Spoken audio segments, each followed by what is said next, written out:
नमस्कार, पहाड़ टॉक्स की एक नई वीडियो में आप लोगों का हार्दिक स्वागत है। पहाड़ टॉक्स की आज की वीडियो में मैं आपको बताऊंगा हमारे गांव सुमाड़ी में गाई जाने वाली बैठकी होली के बारे में।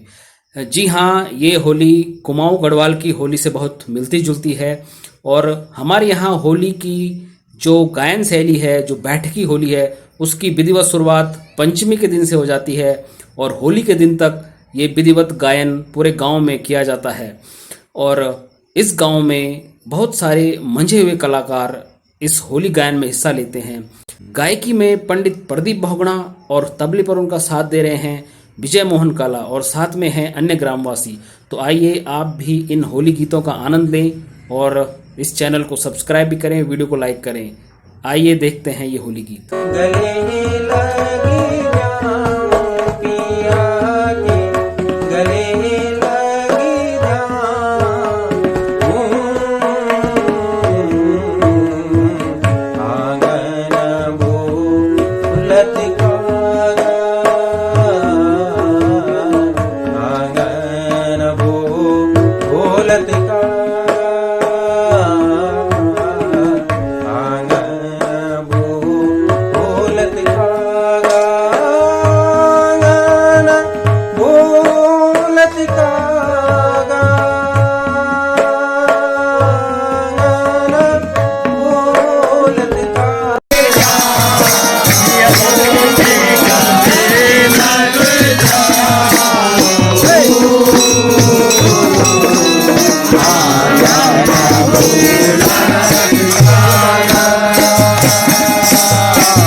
Yeah.